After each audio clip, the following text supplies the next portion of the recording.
Pwede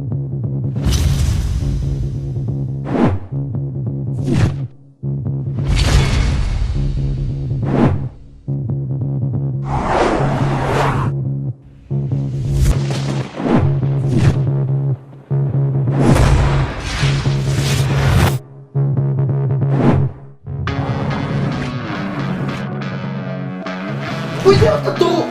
Why?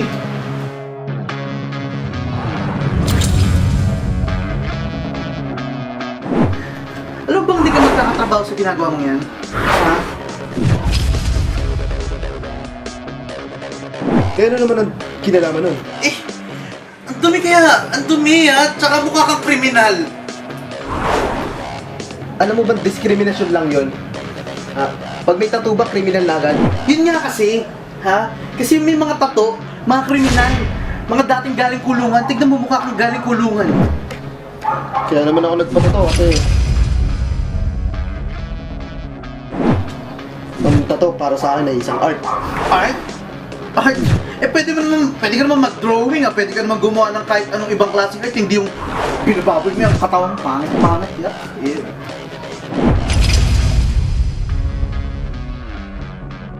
Okay, kita mo na? Judgmental ka din? Tignan mo pre ha, madami naman kasi pwedeng paglaanan ng creative juices mo eh ha. Hindi naman kasi lahat ng artist tatuan. Tignan mo si Leonardo da Vinci ba tatuan? Si Picasso ba tatuan? Ha? Hindi naman tatuan yung mga yun eh. Tsaka pre, mahirap dito sa Pilipinas, hindi ganun kadaling magtrabaho dito ng may tattoo ka. Alam mo ba kadiri? Ha? Tignan mo itong sitwasyon na to, pare.